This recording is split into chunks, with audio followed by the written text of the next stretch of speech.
That evening, I set the casserole dish on the table, steam curling upward, hoping for at least a quiet family dinner. Before I could even sit, my son Daniel, 35 years old, looked me straight in the eye and said, "Mom, adults pay rent. You live here? You pay too." The words didn't land like simple syllables. They landed like stones. My hand trembled so violently that the spoon I was holding slipped, clattering onto the tiled floor. The sound echoed, sharp, metallic, unforgiving. It felt like the whole room shook, even though only the spoon had fallen.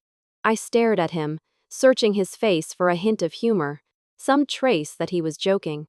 But his eyes were cold, calculating, like a landlord staring at a tenant behind on payments. And Emma, his wife, sat beside him, lips pursed in disdain, as though I were already an intruder in their home. Her glance wasn't just irritation, it was a verdict. You don't belong here. The room, once warm with the smell of baked bread, suddenly felt suffocating. The ceiling light seemed too harsh, washing everything in a sterile glow. Even my breath felt heavy, each inhale like swallowing ice. I managed a whisper, my voice cracking. "Daniel, did you really just say that to me?" He didn't flinch. He didn't blink. "Yes, Mom. It's only fair. Everyone contributes. You're not exempt. Not exempt." Two words that sliced me deeper than any insult could.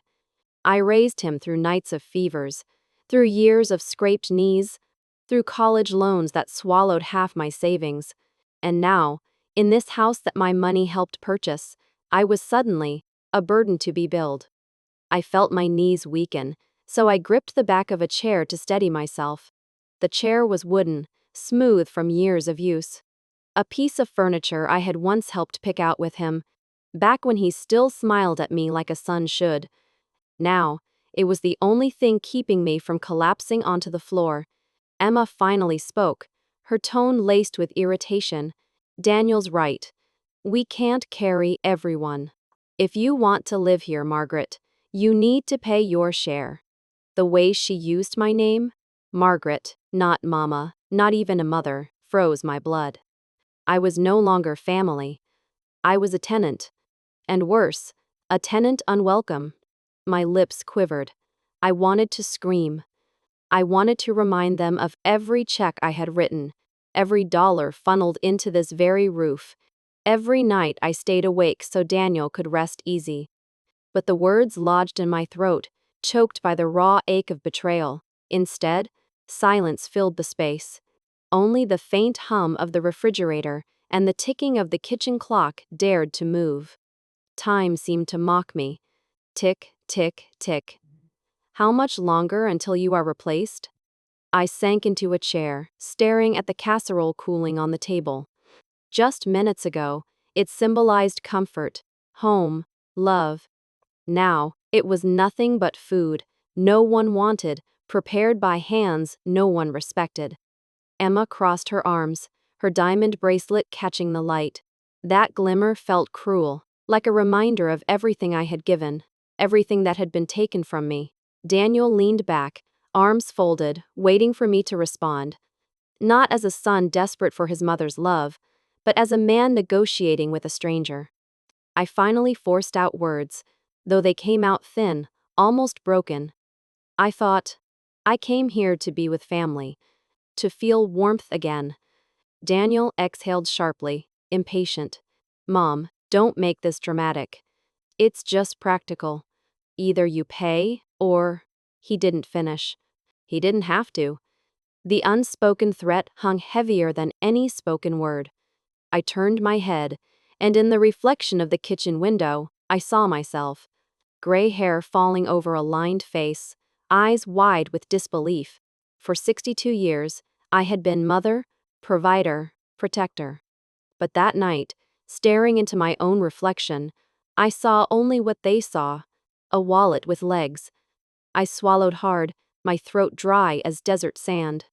The room blurred slightly, as if the tears in my eyes refused to fall, but wanted me to know they were there. My heart pounded, each beat whispering the same cruel refrain. They don't want you. They want your money. I pressed my palms against my knees, willing myself to stay upright. I told myself not to beg, not to plead, but deep inside, a voice trembled, pleading not with them, but with me. Don't let this be all you are. Don't let them erase you. Sio, I thought. I had walked into my son's house to find warmth, laughter, a place to belong in my later years. Instead, I discovered the chilling truth. I hadn't been invited as a mother. I had been invited as a bank account. And in that moment, as silence swallowed the room, one realization wrapped itself around me like a chain. I wasn't family here. I was a bill to be collected. On the top shelf of my closet sits a small, gray safe. Its surface is scratched, the key slightly bent from years of use. Inside, stacked in neat but fading order, are receipts. Hundreds of them, folded bank slips, payment stubs, wire transfer confirmations. They are the silent witnesses of a life I poured into my son. I sometimes open that safe late at night, as if thumbing through a diary. Each slip of paper has its own heartbeat. Each number tells a story I once believed was love. My name is Margaret Wilson. I am 62 years old. I raised Daniel alone after his father left when Daniel was barely 6. Back then, I promised myself that he would never feel abandoned, that no matter how hard I worked, he would never see me crumble. I sold my first apartment 3 years ago. It wasn't grand, just a modest 2-bedroom where I had lived for almost 2 decades. The sale brought in about $180,000. Without hesitation, I funneled nearly all of it into Daniel's dream. A bigger house with a yard where his children could one day play. "Mom, this is a family investment," he said, eyes shining. I believed him. I signed the check with trembling hands but a hopeful heart, telling myself, this is the down payment on his happiness. It didn't stop there. Every month, quietly, without announcement, I wired $1,200 to his account. I always typed the same note in the memo line, for my son's peace. I kept those transfer slips too. They sit in the safe, edges yellowing now. Looking at them, I wonder, did they ever bring him peace? Or did they only buy his indifference? The sacrifices came wrapped in ordinary details. I remember December, 2 winters ago. The heating bill for my apartment was $85. I paid it, then folded the receipt and slid it into a plastic sleeve, my fingers numb from the icy wind outside. That same night, I skipped dinner, saving $20 so I could add a little more to Daniel's transfer. I told myself, what's a skipped meal if it means my son can breathe easier? But doubts whispered even then. I recall one evening when I handed Daniel an envelope for his car insurance. He didn't look at me, just took it, slid it into his pocket, and muttered, "Thanks." No hug, no eye contact, just a transaction. It was the first time I felt less like a mother and more like a teller at a bank. Still, I ignored the sting.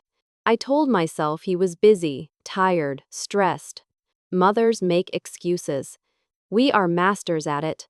There were small signs, foreshadowing the storm. Like the time Emma wrinkled her nose when she smelled bleach on my sweater and whispered to Daniel, thinking I couldn't hear, she should really buy new clothes. Or the way Daniel's jaw tightened whenever I reminded him, gently, of how much I had already given. "Mom, don't keep score," he once snapped. "It's not healthy." But I wasn't keeping score. I was keeping myself afloat on the belief that my sacrifices still mattered. Late at night, I sometimes sat by my window, safe open beside me, receipts spread across my lap like brittle leaves. I would trace the faded ink with my finger and whisper, "Am I nurturing a man or feeding a bottomless pit?" The silence never answered. Only the ticking of the old clock on the wall filled the room, steady and cruel. The safe became my secret confessor.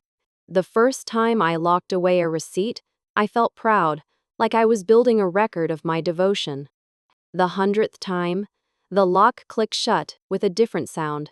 It no longer whispered of love. It clanged with the echo of chains. One slip in particular still burns in my memory.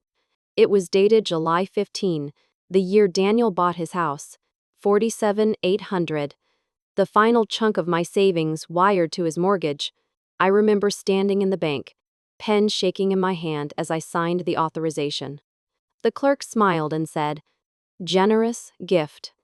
I smiled back, but inside I was trembling, because I knew, in that moment, I was giving away not just money, but years of sweat, the very cushion of my old age.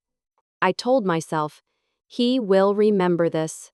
He will take care of me when I can no longer take care of myself. It was a lullaby I repeated to quiet my doubts. Looking back now, I see how naive I was. Love does not always come back in the shape it is given. Sometimes it returns as silence, sometimes as entitlement, but I wasn't ready to admit that then. So I kept transferring, kept sacrificing, kept believing. The foreshadowing grew sharper over time. Daniel once joked over dinner, "Mom, you're like my personal ATM." He laughed. Emma laughed. I forced a laugh too. But later, alone in my room, I pressed my hands to my chest and whispered, "So, am I really just that to him?" The safe remains. Still gray, still scratched, still heavy with slips of paper that once carried my hope. Every time I close it, the sound reminds me. This is the weight of misplaced trust. And yet, despite all the signs, despite all the whispers of warning, I stayed. Because I thought love was enough. Because I believed sacrifice could purchase gratitude. Because I didn't yet know the truth. Sometimes, the more you give, the less they see you. It was past midnight when I finally opened my laptop. The glow of the screen lit up the dark room, casting pale light on the lines of my face. I typed in the password to my bank account, half expecting the usual comfort of numbers that reassured me I still had some cushion left. But there it was, glaring back at me in harsh digital font, 15,802,247. My chest tightened. My fingers hovered frozen over the keyboard. $15,000. That was all. After 62 years of working, saving, sacrificing. After selling my apartment. After pouring nearly $200,000 into Daniel's house. After transferring 1,200 every month like clockwork. 15,000. The sum of a lifetime boiled down to what could disappear in a blink. I closed my eyes, but the number burned into my eyelids. The silence of the room pressed on me, heavy, suffocating. Even the old clock on the wall seemed louder that night, each tick a cruel reminder of time I couldn't buy back. A voice inside me rose, sharp, relentless. If I keep this up, I will lose everything. If I keep this up, I won't just lose my money. I will lose my name, my dignity, myself. If I keep this up, there will be nothing left of Margaret Wilson, only an ATM with feelings. I whispered the questions aloud, though no one was there to hear. Is this what motherhood has come to, being invoiced for love? How many more receipts must I lock away before I vanish completely? Do I want to spend the last of my life as a provider, or as a person? The words echoed back at me, bitter and raw. Each question felt like a nail sealing shut the coffin of who I used to be. My eyes drifted to the safe in the corner. Its gray body loomed like a judge in the shadows. Inside it were years of my devotion, folded neatly, locked tight. But what good was devotion if it stripped me bare? I reached for the laptop again. My hands shook as I navigated to the transfer settings. There it was, the recurring monthly payment to Daniel. 1,200. Every first Monday. The cursor blinked beside the words, "Active transfer," as though mocking me. "You will do this forever, won't you?" Ah. My breath came shallow, but I forced my trembling finger to click. A warning box popped up. "Are you sure you want to cancel this recurring transaction?" I stared at the scream. My pulse thudded in my ears. Was I sure? If I didn't cancel, I knew the ending. The 15,000 would melt away, dollar by dollar, until there was nothing left but debt and despair. I would be homeless, powerless, an old woman stripped of choice. If I did cancel, another ending awaited. Daniel's anger, Emma's contempt, their threats. I might lose them forever. Not just their house, but their voices, their presence. But had I not already lost them? My hand hovered, indecisive, until another whisper rose inside me. Not a weak, trembling voice this time, but a firm one. A voice that sounded like survival. Choose yourself, Margaret. For once in your life, choose yourself. With a breath that felt like fire in my chest, I pressed the button. Transfer canceled. The words glowed back at me, final and undeniable. For a moment, I froze, waiting for the world to collapse, for alarms to sound, for Daniel's voice to thunder through the walls. But nothing happened. Just silence.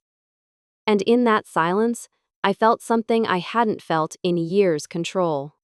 I closed the laptop slowly, as though sealing a tomb. Then I walked to the safe.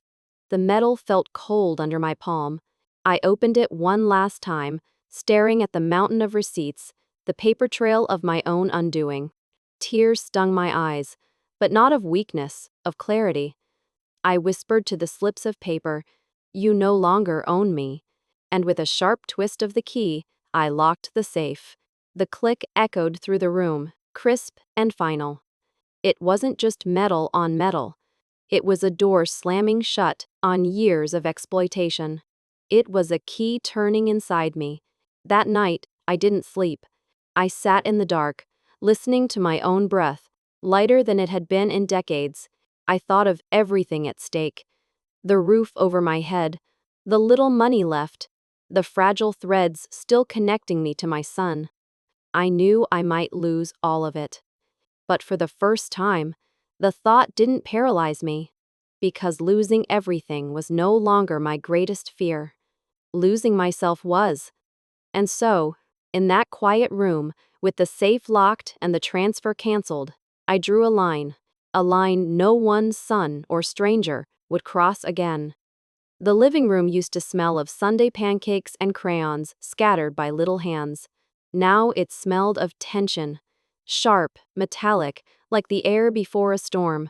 The curtains were drawn halfway, letting in stripes of pale light that cut across the coffee table. On it sat a manila folder, thick with papers, waiting like a loaded weapon. I sat on the edge of the sofa, a mug of tea cooling in my hands. My fingers trembled, rattling the porcelain against the saucer. Daniel stood near the window, shoulders rigid, arms folded. Emma perched beside him, one leg crossed over the other, nails tapping against the folder. The silence was suffocating. Finally, Daniel broke it, his voice hard, his jaw clenched. "Mom, this is our house. You don't pay, you leave." The words cracked through the air like a whip. I tightened my grip on the mug until my knuckles whitened. Then, slowly, I set it down and looked up at him. "Daniel, I already paid." My voice was steady, though my chest quaked inside me, with my life savings. He flinched, just barely, but Emma leaned forward, her tone syrupy sweet, hiding poison underneath. "We're not trying to hurt you, Margaret. We're just saying things would be smoother if you contributed properly.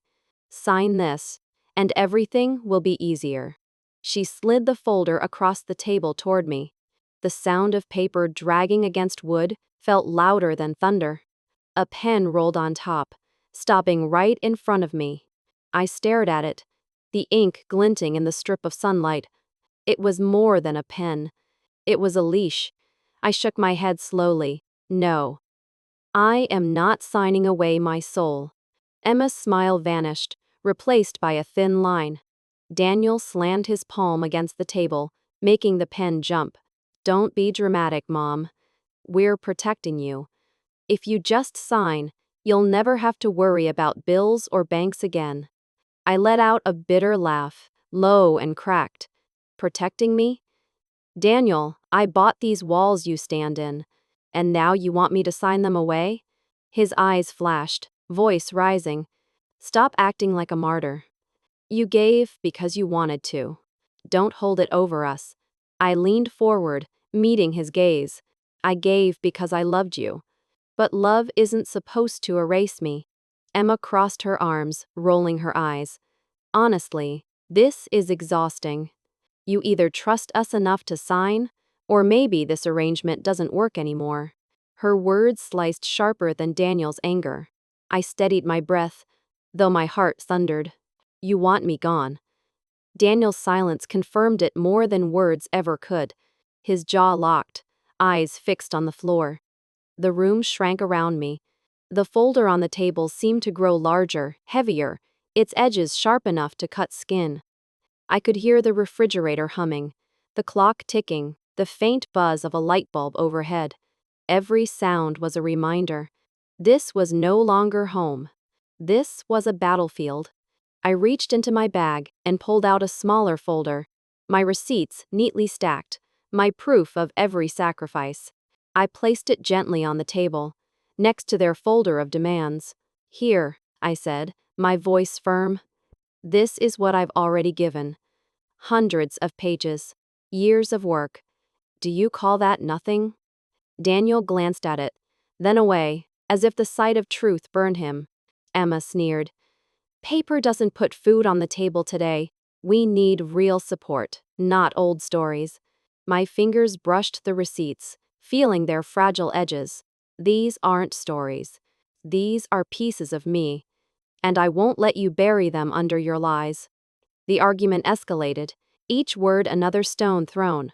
Daniel, you're ungrateful, Mom. After everything we've done letting you stay here. Me. Ungrateful? I sold my home for you. Emma. Then why can't you just sign? If you really trust your son. Me. Trust isn't forced with a pen. It's earned. The volley of words clashed, leaving the room vibrating with rage and grief. Then came the breaking point. Emma shoved the folder closer, voice sharp.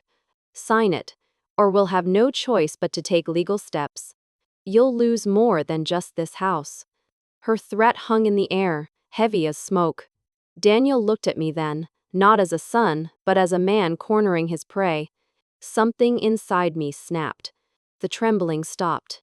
The fear drained, replaced by a fire I thought I had lost long ago.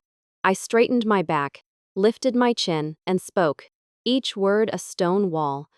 I am not your wallet. I am not your burden. I am not your victim.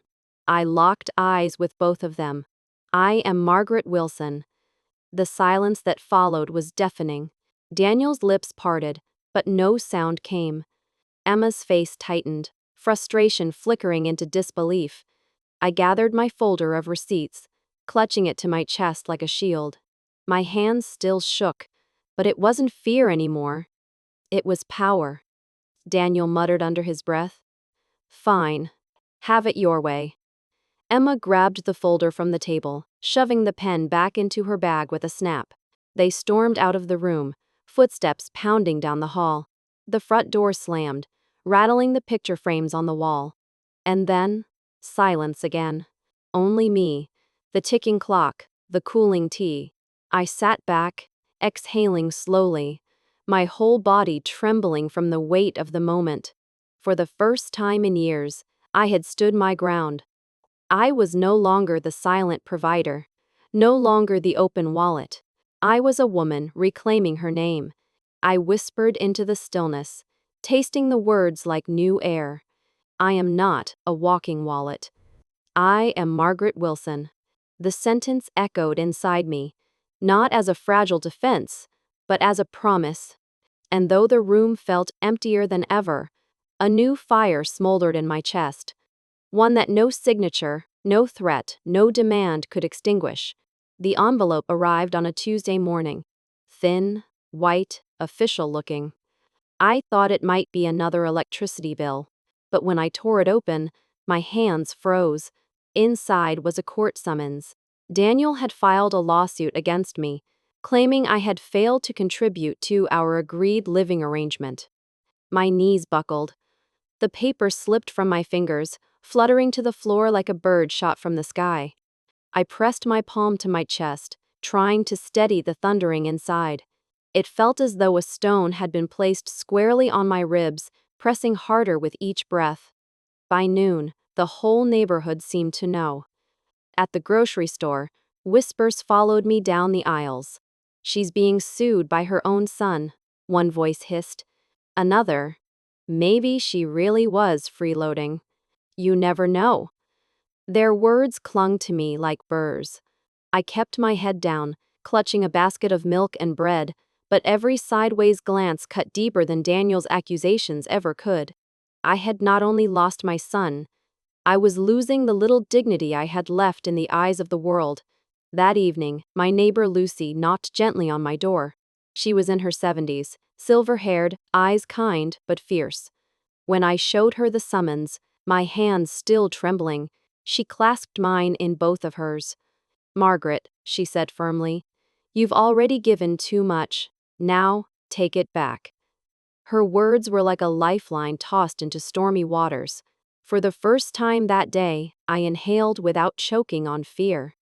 The following morning, I sat in a law office that smelled of old books and fresh coffee.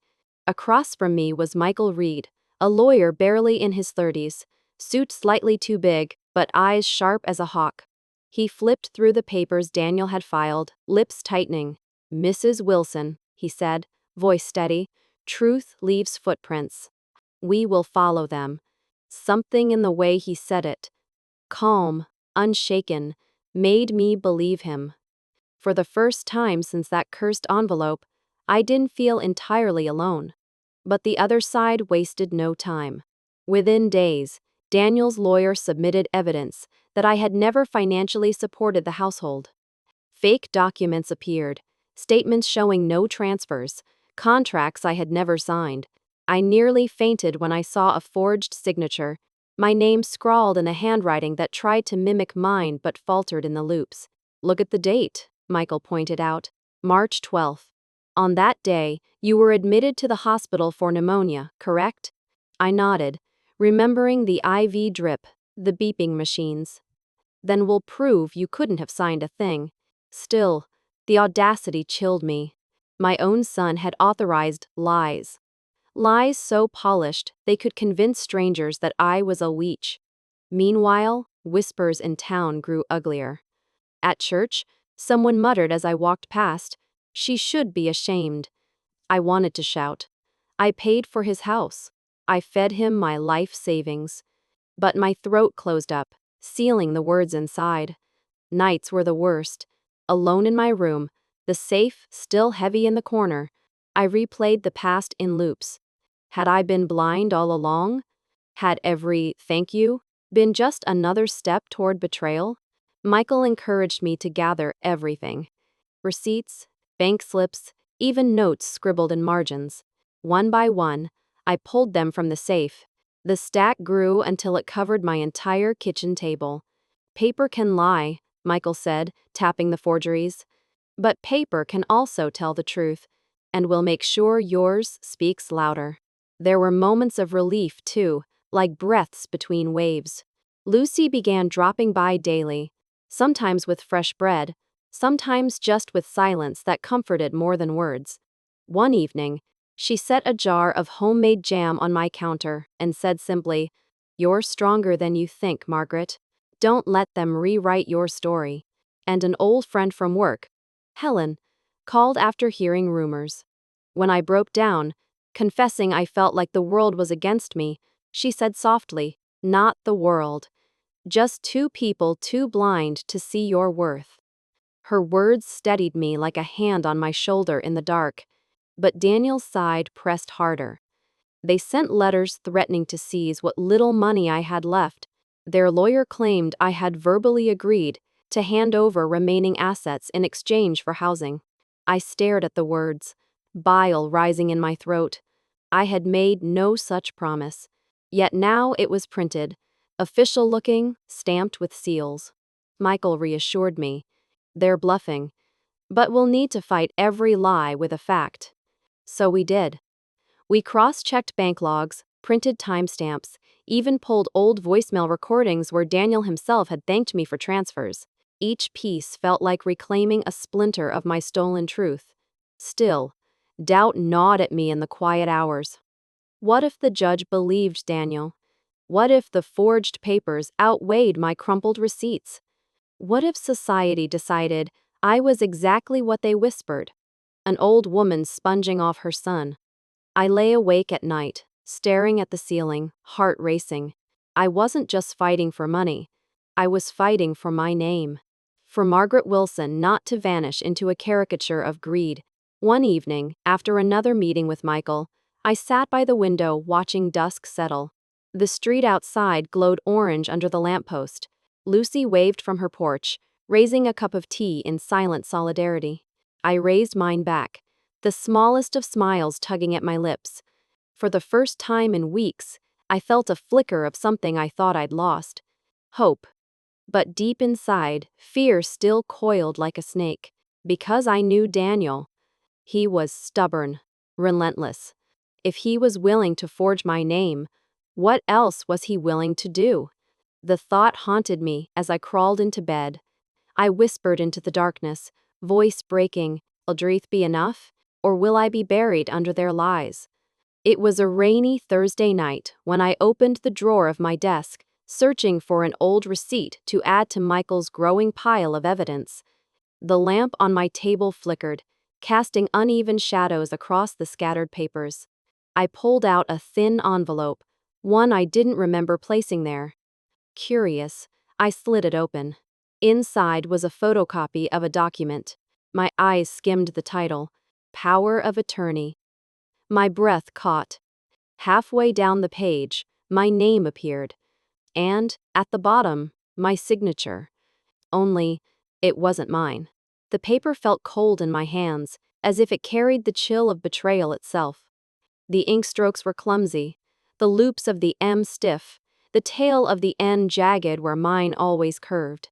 I knew my handwriting like I knew the lines on my palm. This was not my hand.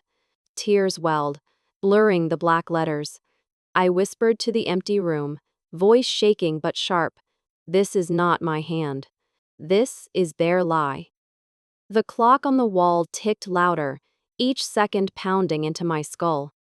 My chest rose and fell in ragged gasps. I pressed the page flat against the desk, leaning closer, as though my eyes could burn through the fraud. They forged me. They tried to erase me. Jura. If they succeed, I will lose everything: house, savings, even my name. My knees weakened, but I forced myself upright. I paced the room, clutching the paper to my chest, the rain outside lashing against the window in furious rhythm. The betrayal was no longer just emotional. It was legal, calculated, signed, and stamped to bury me alive. I stopped in front of the safe. I unlocked it, pulled out the mountain of receipts, transfer slips, bank statements. I spread them across the table until it looked like a battlefield, my truth against their lies. For a moment, despair threatened to drown me. I pressed both palms against the desk, whispering into the storm inside my head, "Am I too late? Will they win because their lies are louder than my truth? Do I have the strength to keep fighting? TA. Or will I let them erase Margaret Wilson with a stroke of fake ink?" The question stabbed at me, relentless. And then, slowly, an answer rose, not soft this time, but fierce. No, I will not let them win. I wiped my tears with the back of my hand. My breath steadied. I picked up the forged paper again, but this time, I didn't tremble. Instead, I slipped it into a folder, along with my receipts. Oof, against poison. I could already imagine Michael's sharp eyes catching the flaws, his calm voice saying, "Truth leaves footprints. We'll follow them." For the first time, I wasn't afraid of what Daniel and Emma might do next, because I held their weapon in my hands. And their weapon was flawed. The storm outside raged louder. thunder rattling the window panes. I slipped on my coat, folder clutched tight under my arm. I didn't wait for morning. I would go to Michael. Now. I stepped into the rain, the cold soaking me instantly, but my heart burned hot. Each step down the street felt like a drumbeat of defiance. I wasn't running away anymore. I was marching toward battle. When Michael opened the office door, his eyes widened at the sight of me, dripping wet, clutching the folder like it contained my life. "Mrs. Wilson?" he asked, alarmed. I pulled out the paper, laid it on his desk with a slap. "This," I said, voice steady now, "is their lie." He leaned over, scanning the document, brow furrowing. Then he looked up, eyes blazing with certainty. "Then we'll use their lie against them." In that moment, something shifted inside me. I was no longer the cornered woman, clutching receipts like a drowning swimmer clings to driftwood. I was standing.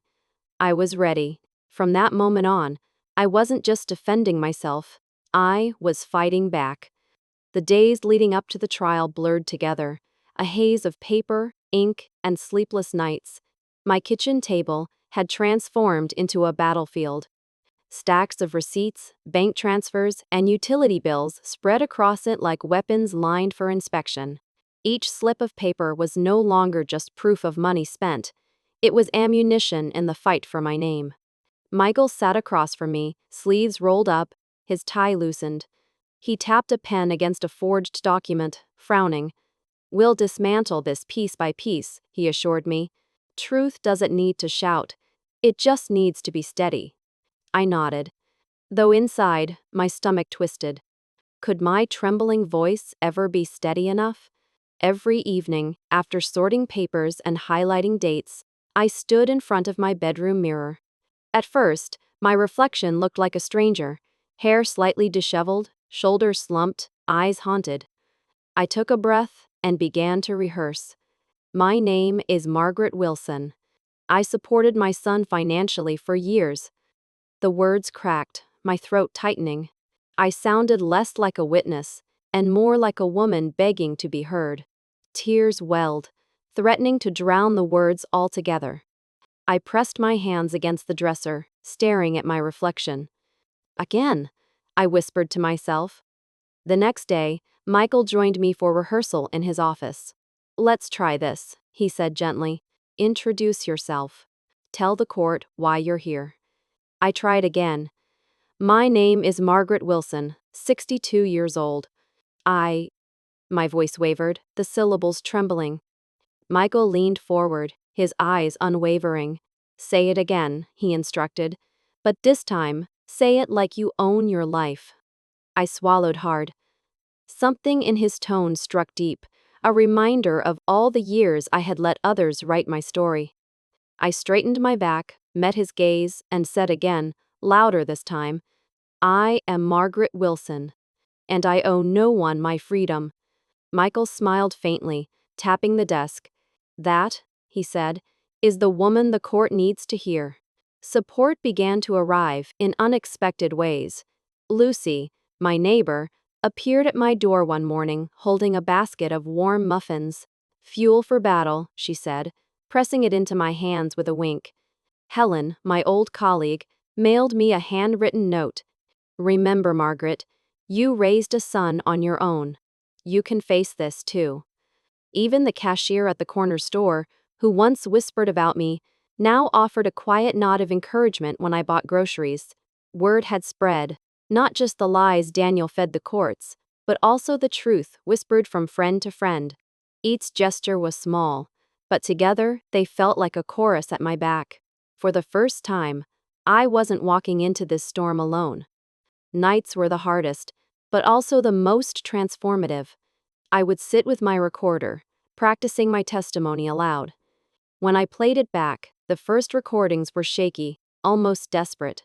But night after night, the voice on the tape grew firmer, clearer, until it sounded like a woman who believed her own words. Sometimes, in the stillness, I thought of the past, of all the moments I had swallowed my pain. The night Daniel dismissed my sacrifices with a laugh. The day Emma called me Margaret instead of Mom.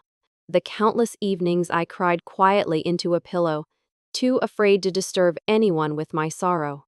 I told myself, never again. This time, I would not whisper my pain into silence. This time, I would speak until the walls themselves carried my voice. Preparing for court felt like sharpening a blade. Each receipt I slid into a folder was another edge honed. Each practice session in front of the mirror was a stroke against the whetstone. I wasn't polishing a sword of steel, but one of truth, and I intended to wield it with precision. The night before the hearing, Lucy stopped by once more. She set down a thermos of tea on my counter and squeezed my shoulder. "You've already won more than you think," she murmured. "Because you found your voice." After she left, I stood alone in my bedroom, mirror glowing in the lamplight. I looked at my reflection one final time. The woman staring back at me wasn't the trembling figure from weeks ago. She was older, lined by grief, but unbroken. Her eyes no longer begged. They demanded. I placed my hands flat against the dresser, leaned closer, and whispered to my reflection. Tomorrow, I step into that courtroom not to beg for mercy, but to reclaim my name. The courtroom smelled of old varnish and dusted books, the kind of scent that clung to wood and memory. Fluorescent lights hummed above us, too white, too bright, flattening faces into pale masks. Rows of wooden benches creaked as people shifted, whispering. The judge's bench rose like a dark, polished cliff. The bailiff stood to one side, immovable, hand resting near the gavel as if it were the trigger of a storm. I sat at our table, palms on the smooth grain, feeling the faint ridges under my fingertips. Michael adjusted his ties slightly askew as always, then placed a hand near mine without touching. A silent, "You've got this." Across the aisle, Daniel and Emma leaned toward their attorney, a man with steel-rimmed glasses and a voice that loved the sound of its own certainty. My son didn't look at me. His gaze fixed on the far wall, as if I were a shadow he had learned to step through. "All rise." We stood. The judge's black robe, clipped voice took the bench. The gavel struck once. The sound cracked through the chamber, a clean fracture in time. We sat. The opposing counsel rose smoothly, as if the floor itself lifted him. "Your Honor," he began, "this is a simple case. For years, the defendant lived in my client's house, rent-free. There was an understanding financial contribution in exchange for residence. She refused. The family offered reasonable accommodation, protective paperwork, even a path to ensure her needs would be met. She declined. My client seeks recognition of that breach and appropriate relief." He turned slightly, letting his words play to the benches as much as to the bench. "No one is above fairness, not even family." The word fairness slithered over the timber of the room. Michael rose. "Your Honor, the truth here is also simple. Mrs. Wilson bought the very walls they stand in, subsidized the mortgage, and sustained that household for years. When she stopped a single monthly transfer, after a lifetime of giving, their response was not conversation. It was coercion, and when coercion failed, it became fabrication." The judge nodded once. "Proceed."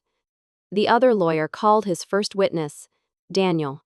My son walked to the stand with practiced stiffness.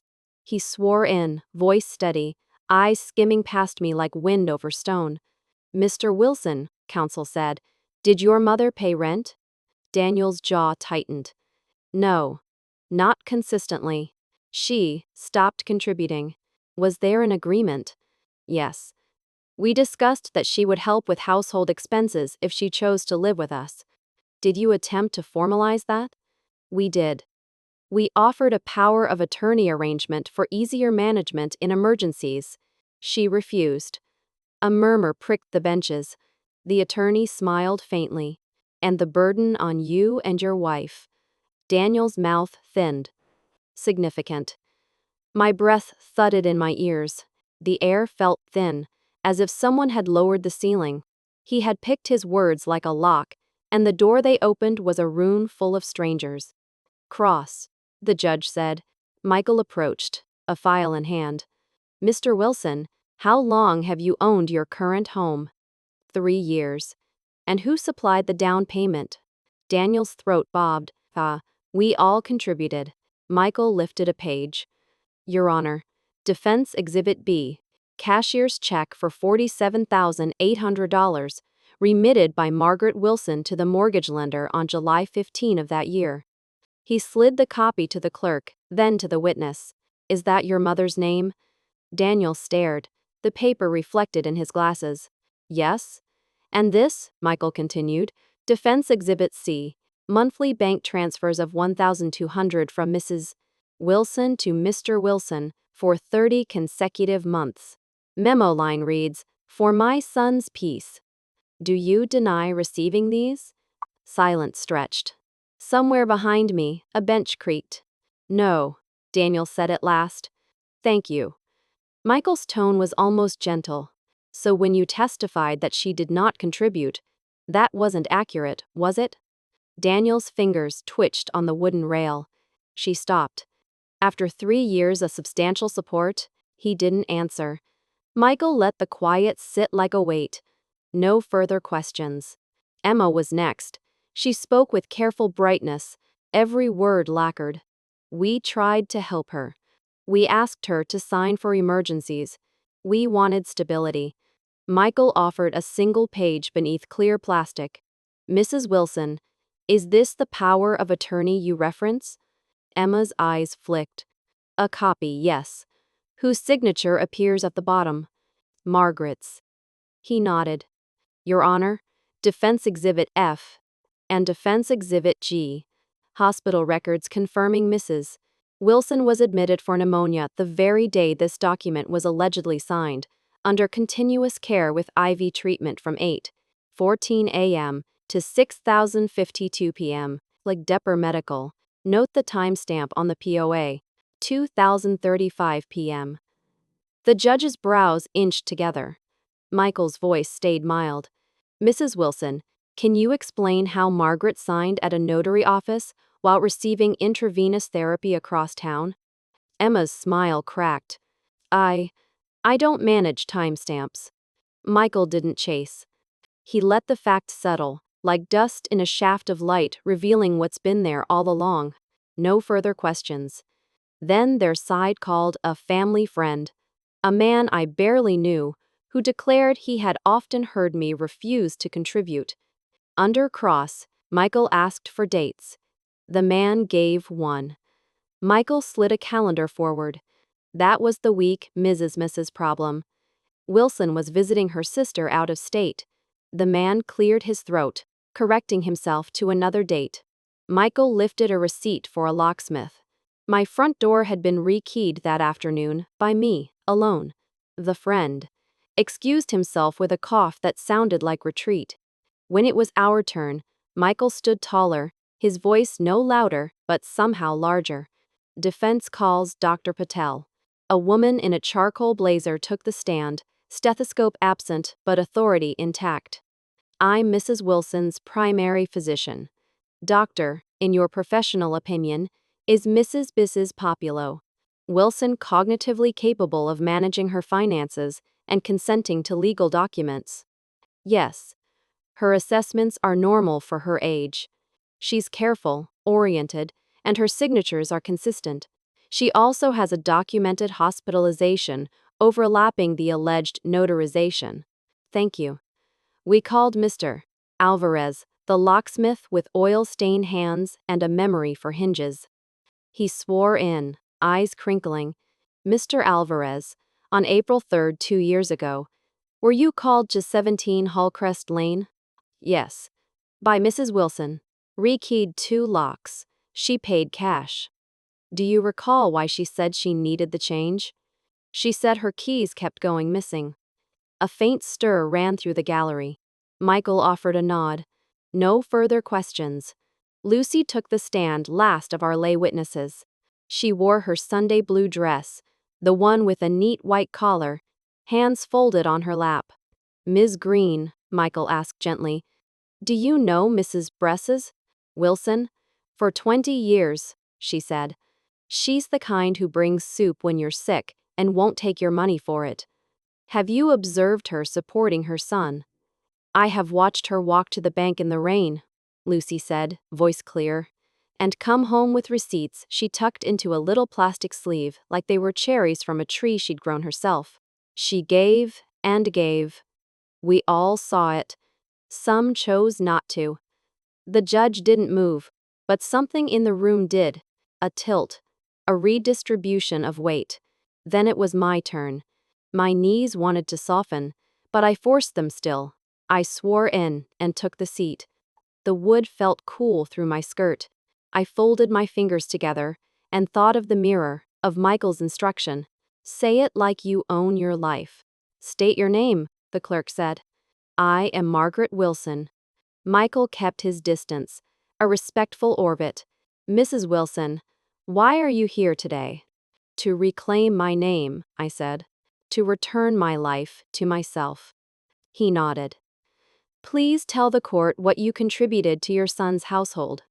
I told them. How I sold my apartment. How I wrote the check for $47,800. How I wired $1,200 every month and noted, for my son's peace, because peace felt like something you could pay down. How I kept the slips in a safe that used to feel like a diary and became a dossier. And why did you stop? He asked. Because I realized I was not living with family, I said quietly. I was funding a fantasy that my love could buy respect. And love without respect is slavery. I choose freedom. No one moved. Even the air seemed to listen. Opposing counsel approached for cross. Mrs. Wilson, do you dislike your daughter-in-law? I dislike forgery, I answered. Is it possible you misunderstood the nature of the POA? The document bears my name at a time my body bore needles. He tried another path. Isn't it true you expected to live indefinitely without paying rent? I expected my investments to be remembered as more than air, I said. But when the air turned cold, I closed the window. He blinked at the metaphor, regrouped. And when asked to sign a document that would have protected you, it would have caged me. Protection and control wear similar coats. I know the difference now. He huffed. No further questions. Michael stood again, and his voice gentled. Mrs. Wilson, is there anything you wish to say before you step down? I looked toward Daniel. He, at last, met my eyes. A flicker of the boy I remembered flashed across the surface. The boy who once fell asleep on my shoulder on a late bus home. The boy who once pressed a crayon picture into my palm and said, I drew you a house. Then the flicker went out. I breathed, and the words arrived already formed. I am 62, I said, and I am not perfect. I am not as strong as I used to be. I am slower, and sometimes I forget where I put my keys. But I remember this. I sold the roof over my head so my son could have a larger sky. I wired away my quiet dinners so his table would be loud with abundance. I asked for nothing. No contract, no promise, not even a thank you he could not mean. I let my hands rest open on the rail. I am not here to punish my son. I am here because I will not be erased. Affection does not entitle anyone to my body, my bank, or my breath. Love that demands papers while it withholds respect is not love. It is control in good clothing. I heard someone inhale behind me. My voice stayed even. I came to this court because I was told to be quiet in my own kitchen, because silence is how women like me disappear. I am choosing not to disappear. Love without respect is slavery. I choose freedom. The judge's pen stopped moving.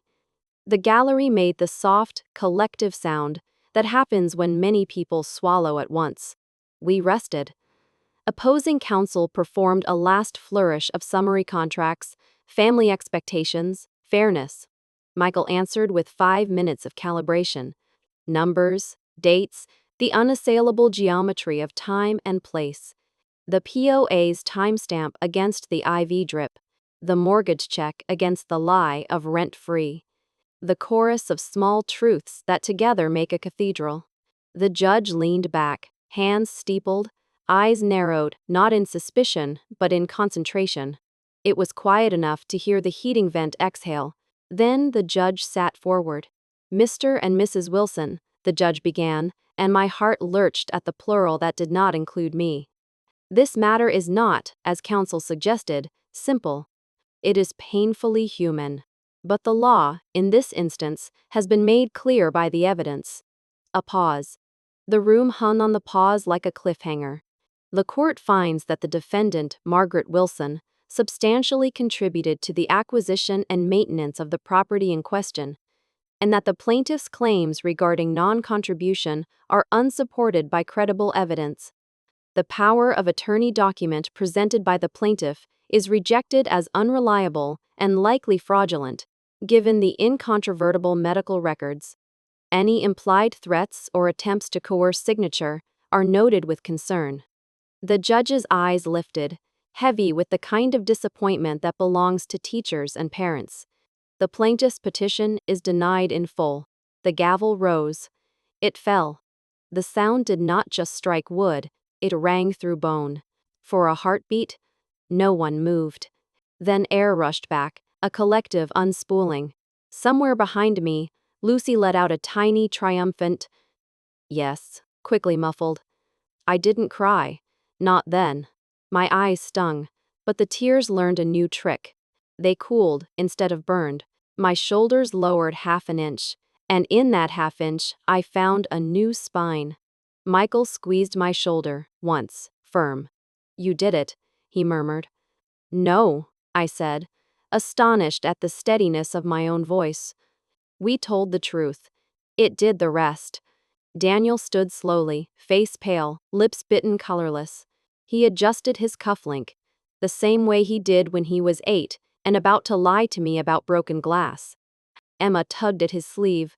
For a second, his gaze swam to mine.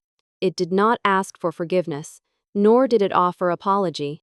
It was simply empty. And that emptiness hollowed out a very old ache and left a clean space where the ache had lived. People shuffled toward the doors. The bailiff called, "Court is adjourned," voice rolling against the wooden pews. The judge disappeared through the chamber door, black fabric rippling, and then gone. I remained seated for a few breaths, listening to the room change shape without us. Voices lifting, footsteps softening, a bench squealing, a hinge muttering. The harsh fluorescent lights didn't warm, but somehow their glare no longer flattened me. I put my palm on the table and felt the wood's faint warmth through the varnish, a proof that even old surfaces hold a little sun. We walked down the aisle. Lucy was waiting in the corridor, small and sharp as a bell. She wrapped me in a hug that didn't ask if it was allowed. "I told you," she said into my ear. "You gave too much. Today you took the right thing back." Helen's note was in my bag. I pressed the leather, feeling its outline as if her handwriting could transmit courage through fabric. Michael shook my hand like I was a colleague, not a client. Outside, the sky was the hardest blue, a winter window washed clean. The cold bit my cheeks and tasted like mint. I drew a breath that reached the bottom of me. I thought of the safe at home, the gray box, the bent key. I would keep the papers, yes, but no longer as a shrine to sacrifice. They would be records filed under the new category I had finally earned. Mine. I looked back at the courthouse doors, heavy and slow, closing on brass hinges that had seen more grief than mine, and more joy than mine, and still were not tired. The gavel's echo followed me down the steps. Not a threat now, not a warning. A benediction. The hammer's sound did not only end a lawsuit, it ended my career as a victim. I turned my collar up against the wind. It lifted my hair, playful. On the sidewalk, a child laughed, and somewhere a bus sighed and shouldered forward. The world kept going. For the first time in a very long time, I was ready to go with it. That night, when the courthouse doors had long shut and the crowd had scattered, I returned to my house. It was silent, eerily so, the kind of silence that hummed louder than any noise. I stepped into the living room and paused. The air smelled faintly of old coffee and dust. The cushions on the sofa sagged where Daniel once sprawled, laughing at cartoons when he was a boy. Now the same space felt hollow, stripped of all warmth. I lowered myself into the armchair. The upholstery creaked under my weight, an old friend groaning at my return. I set my bag down, the leather thumping softly on the wooden floor. Inside were the court documents, the proof of my survival, the relics of my war. I whispered into the emptiness, I won. But why does it feel so empty? The words dissolved into the air, unanswered. My reflection in the darkened window looked back at me, pale and drawn, a woman holding victory like a stone too heavy to lift. Daniel's face haunted me. Not the smirk of the man in court, nor the cold stare of the son who had accused me, but the boy he once was. The boy who used to tug my hand on crowded buses, who once pressed a crayon drawing into my palm and said, "Look, Mom, I made us a house." That image carved deeper than any gavel's strike. Even in victory, the fracture remained. I leaned back, pressing my palms against my knees to still the tremor that lingered there. My chest no longer carried the suffocating weight of fear, but in its place was an unfamiliar hollowness, like a room stripped bare after the furniture has been moved out. I thought of the safe in the corner, still locked. Once, it held my devotion. Then, it held my proof. Now, it held both. A record of love and betrayal bound in cold metal. I closed my eyes and asked myself, was this the freedom I wanted? DXE. What is freedom if it comes draped in loneliness? CS. CSC teased, sweet when it is salted by loss?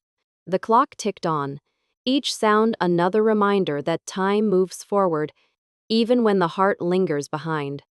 After a while, I rose. My legs felt unsteady, but I moved through the quiet house with deliberate slowness. In the kitchen, I filled the kettle, set it to boil. The hiss of water heating filled the silence, a fragile promise of warmth. When the steam curled upward, I poured a cup of tea and carried it back to the living room. I sat again, cradling the mug. The heat seeped into my palms, grounding me. I took a sip, bitter, strong, steady. For the first time in weeks, the flavor did not taste like fear. My eyes wandered to the window.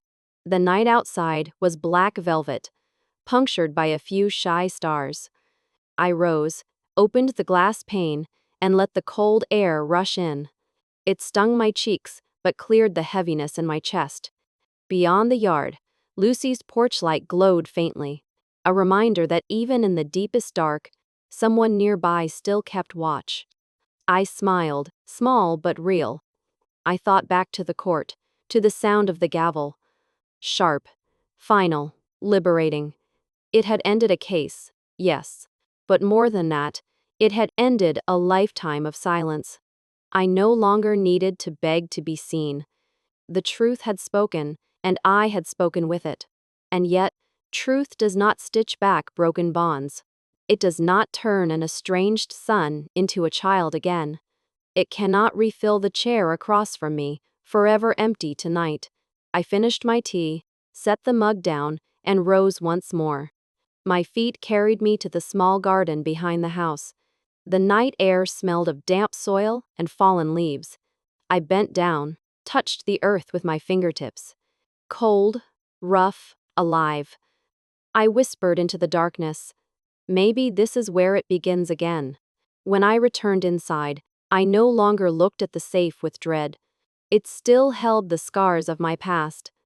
But scars are not only wounds, they are reminders of healing too.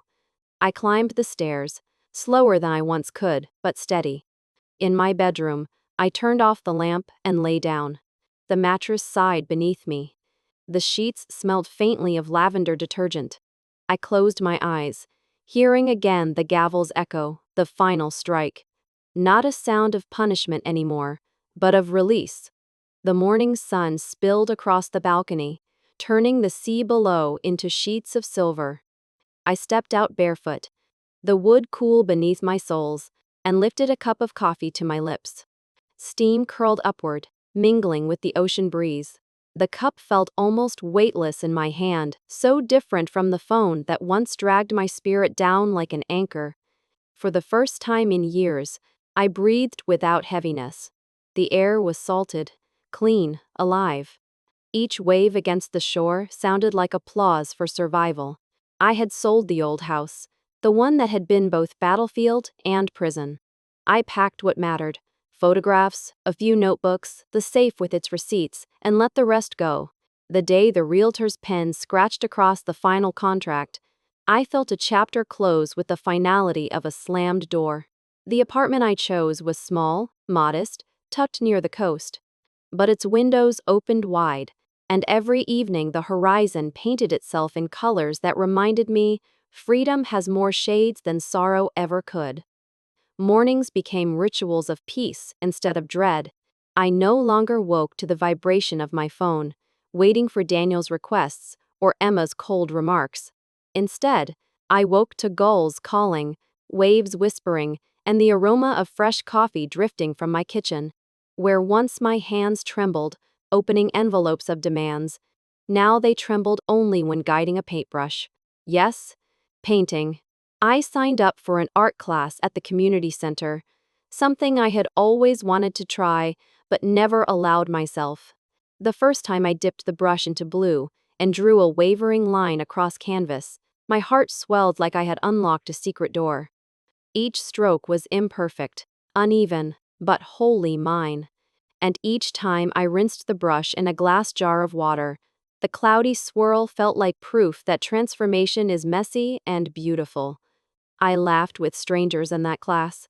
We spilled paint, shared cookies, teased each other about clumsy sketches. They did not know me as Daniel's mother, or as a defendant in court. They knew me simply as Margaret, a woman with paint under her nails and light returning to her eyes. Travel followed.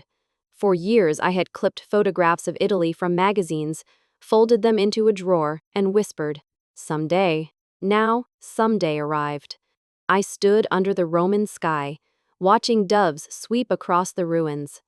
I walked the streets of Florence, gelato dripping down my wrist, laughing like a girl half my age. I stood in Venice, brush in hand, sketching gondolas as if they might drift straight into my canvas. In every cathedral, in every cobblestone alley, I whispered to myself, "You made it here because you chose yourself." Sometimes, at night, loneliness crept in. I would sip wine on my balcony, the ocean dark and endless, and think of Daniel, his face in the courtroom, his eyes that had once sought me for comfort, now cold. The fracture remained, and I accepted it might never heal. But grief no longer defined me. It had become a scar, tender to the touch, but no longer bleeding. The safe still traveled with me.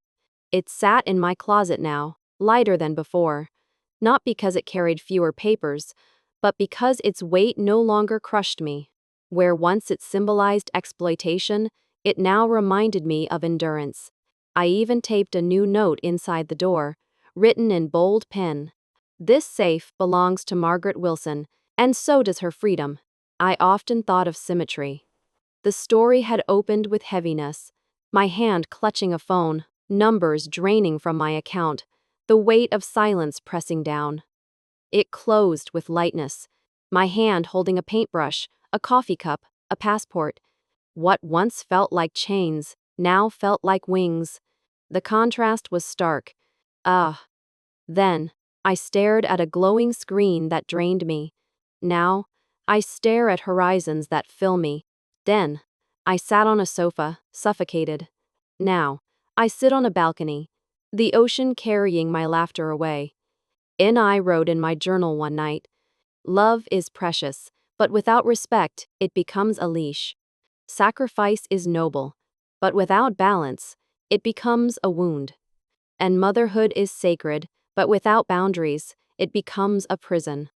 I closed the journal, not with bitterness, but with clarity. Lucy visited me once by train.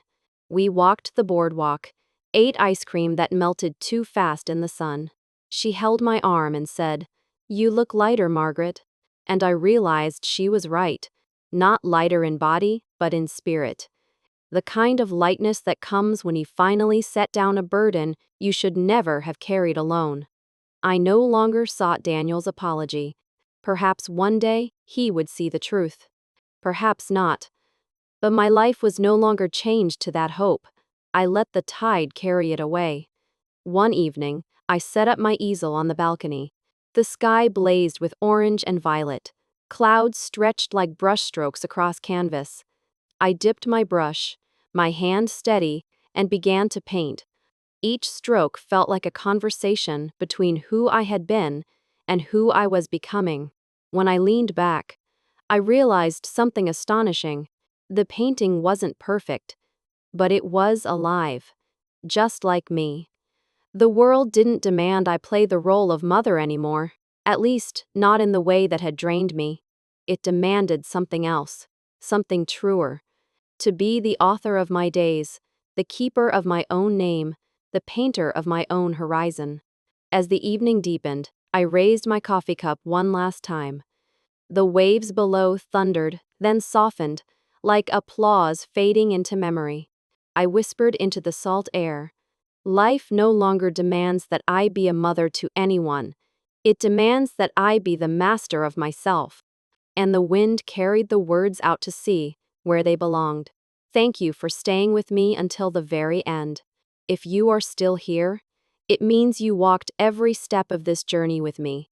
Through the shock, the betrayal, the court, and finally, the quiet after the storm. From the bottom of my heart, thank you. I am Margaret Wilson, once a walking wallet, now a woman holding her own key. I want to leave you with a question. Not a casual one. Not a question you can shrug off, but one you must feel deep inside. If one day, your own child, or the person you love most, turned you into a tool, would you keep paying?